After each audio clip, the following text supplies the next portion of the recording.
നമസ്കാരം. റാഫ്റ്റോ ക്രിക്കറ്റിലേക്ക് അവർക്കും സ്വാഗതം. IPL നാളെ കഴിഞ്ഞ് മറ്റന്നാൾ ആരംഭിക്കുകയാണ്. കളി കാണാൻ ആവേശത്തോടുകൂടി കാത്തിരിക്കുന്ന സുഹൃത്തുക്കൾ IPL വന്നിരിക്കുന്ന നിയമത്തിലെ ചില മാറ്റങ്ങൾ അറിഞ്ഞിരിക്കണം. ഇന്നിപ്പോൾ ക്യാപ്റ്റൻസ് മീറ്റ് ഉണ്ടായിരുന്നു. അതിലൊക്കെ ചില തീരുമാനങ്ങൾ വന്നിട്ടുണ്ട്. അതാണ് നിങ്ങളുമായിട്ട് പങ്കുവെക്കുന്നത്. ഇത് ക്രിക്ക് ബസ് റിപ്പോർട്ട് ചെയ്തിട്ടുള്ള കാര്യമാണ്. 3-4 നിയമങ്ങളിൽ മാറ്റമുണ്ട്. രണ്ടാം ഇന്നിങ്സിൽ 2 ബോൾ ഉപയോഗിക്കാനുള്ള തീരുമാനം, അതുപോലെ സലൈവ ഉപയോഗിക്കാം, തുപ്പൽ ഉപയോഗിക്കാം ബോൾ ഷൈൻ ചെയ്യിക്കുന്നതിന് വേണ്ടിയിട്ട്, അതുപോലെ തന്നെ ക്യാപ്റ്റന്മാർക്ക് സ്ലോ ഓവർ റേറ്റിന് ബാന് കൊടുക്കുന്ന രീതി മാറ്റാൻ പോകുന്നു. പിന്നെ ഇമ്പാക്റ്റ് സബ് അല്ലെങ്കിൽ ഇമ്പാക്റ്റ് പ്ലെയർ റൂള് 2027 വരെ തുടരും. ഇങ്ങനെയുള്ള കുറച്ച് പ്രധാനപ്പെട്ട മാറ്റങ്ങളും വിവരങ്ങളും ഒക്കെ ഉണ്ട്. അതാണ് നമ്മളിവിടെ അവതരിപ്പിക്കുന്നത്.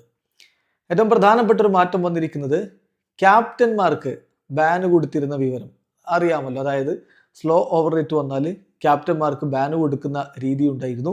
അത് ഒഴിവാക്കുകയാണ്. ഇത്തവണ മുതൽ ക്യാപ്റ്റന്മാർക്ക് ബാൻ ഇല്ല.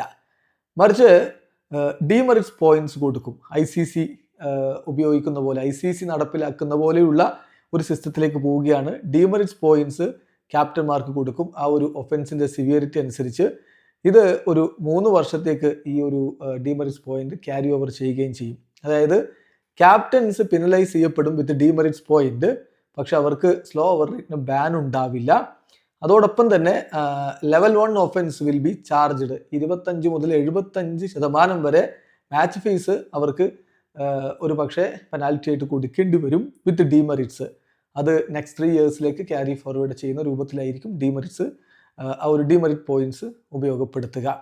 ഇനി ലെവൽ 2 ഒഫൻസ് ആണ് വരുന്നതെങ്കിൽ, അത് സീരിയസ് ആണെങ്കിൽ അതിൻ്റെ റിസൾട്ട് എന്ന് പറയുന്നത് 4 ഡീമെറിറ്റ്സ് പോയിന്റ്സ് ആയിരിക്കും എന്നുകൂടി ഇപ്പോൾ റിപ്പോർട്ട് വരുന്നു.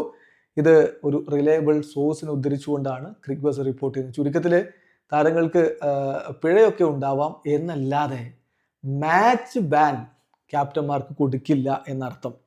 അത് നമുക്കറിയാവുന്ന പോലെ കഴിഞ്ഞ തവണ മാച്ച് ബാൻ വന്നിട്ടുള്ളത് ഒന്ന് ഋഷഭ് പന്തിനായിരുന്നു. അദ്ദേഹത്തിന് ഒരു crucial match Delhi versus royal Challengers Bangalore മത്സരം അദ്ദേഹത്തിന് സ്ലോ ഓവർ റേറ്റ് കാരണം നഷ്ടമായി. ഹാർദിക് പാണ്ഡ്യക്ക് ഇപ്പോൾ കഴിഞ്ഞ സീസണിലെ സ്ലോ ഓവർ റേറ്റിൻ്റെ ബാന് ഈ സീസണിൽ ആദ്യ മത്സരം നഷ്ടമാവുകയാണ്. അപ്പോൾ ഇനി അത്തരത്തിലുള്ള സംഭവവികാസങ്ങൾ ഉണ്ടാവാതിരിക്കാൻ ഈ നിയമത്തിലെ മാറ്റം സഹായിക്കും എന്നർത്ഥം.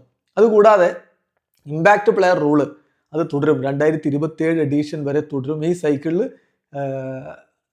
ഇമ്പാക്റ്റ് പ്ലെയർ റൂള് തുടരും എന്നാണ് മറ്റൊരു പ്രധാനപ്പെട്ട വിവരം. അതോടൊപ്പം തന്നെ DRS ക്ലോസിൽ ചില അമെൻമെൻറ്റ്സ് വരുത്താൻ പോകുന്നു എന്നുള്ള വിവരം കൂടിയുണ്ട്.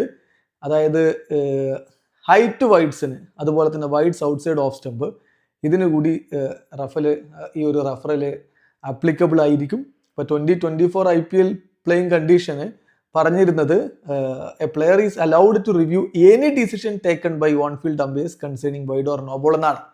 വൈഡ് നോബോളുമായി ബന്ധപ്പെട്ട് ഏത് ഡിസിഷനും ചലഞ്ച് ചെയ്യാം എന്നുള്ളതായിരുന്നു 2024 IPL ആ ഒരു പ്ലേയിങ് കണ്ടീഷൻ. ഇത്തവണത്തെ പ്ലേയിങ് കണ്ടീഷൻ ഇനിയും പുറത്ത് വരേണ്ടതുണ്ട്. എല്ലാവരും അത് വെയിറ്റ് ചെയ്യുകയാണ്. അപ്പം ഈ മാറ്റങ്ങൾ ഉണ്ടാകും. കൂടാതെ സലൈവ ബാൻ മാറ്റുകയാണെന്നുള്ള വിവരം നമ്മൾ നേരത്തെ തന്നെ റിപ്പോർട്ട് ചെയ്തിട്ടുണ്ടായിരുന്നു. കോവിഡ് വരുന്നതിന് മുമ്പൊക്കെ എല്ലാവർക്കും അറിയാമല്ലോ, തുപ്പൽ ഉപയോഗിച്ച് ബോൾ ഷൈൻ ചെയ്യിച്ചിരുന്നു. അത് പിന്നീട് കോവിഡ് കാരണം അത് ഒഴിവാക്കുകയായിരുന്നു. ഷമിയെ പോലെയുള്ള താരങ്ങൾ തിരികെ കൊണ്ടുവരണം, സലൈവ ഉപയോഗിക്കുന്നത് തിരികെ കൊണ്ടുവരണം എന്ന് ആവശ്യപ്പെടുന്നുണ്ടായിരുന്നു. ബോളിൻ്റെ മൂവ്മെൻറ്റും റിവേഴ്സ് സ്വിങ്ങിനും ഒക്കെ അത് ഉപയോഗപ്പെടും എന്ന തരത്തിൽ അദ്ദേഹം ഒക്കെ നന്നായിട്ട് വാദിച്ചിട്ടുണ്ടായിരുന്നു. അതുപോലെ തന്നെ മറ്റ് ഇന്റർനാഷണൽ താരങ്ങൾ, നേരത്തെ വെർണൻ ഫിലാൻഡർ, അതുപോലെ ടിം സൗത്തി എന്നിവരൊക്കെ ഷമിയുടെ ഈ ഒരു ആവശ്യത്തെ പിന്തുണയ്ക്കുകയും ചെയ്തിരുന്നു. എന്നാൽ ഇപ്പോൾ BCCI ആ തീരുമാനമെടുക്കുന്നു. ഇത്തവണത്തെ IPL ബോൾ ഷൈൻ ചെയ്യിക്കുന്നതിന് വേണ്ടിയിട്ട് തുപ്പൽ ഉപയോഗപ്പെടുത്താം. അത് വളരെ ഇമ്പോർട്ടൻ്റ് ആയിട്ടുള്ളൊരു മാറ്റമാണ്. അതോടൊപ്പം തന്നെ മറ്റൊരു പ്രധാനപ്പെട്ട മാറ്റം വരുന്നത് 2 ബോൾ ഉപയോഗിക്കുക എന്നുള്ളതാണ്. 2 ബോൾ ഉപയോഗിക്കുക, രണ്ടാം ഇന്നിങ്സിൽ 2 ബോളുകൾ ഉപയോഗിക്കുക എന്ന് പറയുമ്പോൾ നമുക്കറിയാമല്ലോ, ഇപ്പം സെക്കൻഡ് ഇന്നിങ്സിൽ പല ഘട്ടങ്ങളിലും ഡ്യൂ വലിയ രൂപത്തിൽ കളിയെ ബാധിക്കാറുണ്ട്. അപ്പോൾ ബോൾ ഗ്രിപ്പ് ചെയ്യാനും മറ്റുമൊക്കെ ബൗളിംഗ് ടീമിന് ബുദ്ധിമുട്ടുണ്ടാവാറുണ്ട്. ബാറ്റിംഗ് ടീമിന് അത് ഗുണകരമായി മാറുകയും ചെയ്യും.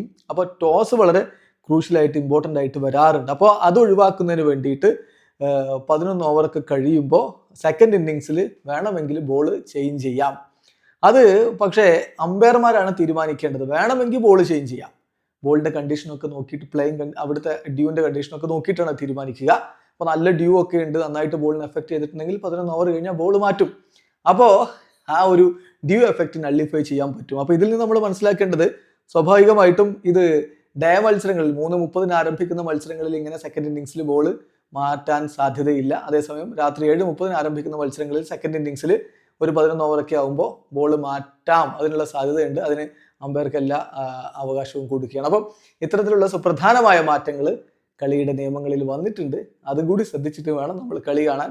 അപ്പോഴാണ് കാര്യങ്ങൾ കൂടുതൽ നമുക്ക് കൃത്യമായി മനസ്സിലാക്കാൻ കഴിയുകയുള്ളൂ. ഏതായാലും കൂടുതൽ വിവരങ്ങൾ വരുന്ന മുറക്ക് നിങ്ങളുമായിട്ട് പങ്കുവെക്കാം. വീഡിയോ അവസാനിക്കുന്നു. ക്രിക്കറ്റ് ലോകത്തെ കൂടുതൽ വിശേഷങ്ങളുമായി റാഫ് ടോക്സ് കൊണ്ടുവെത്താം.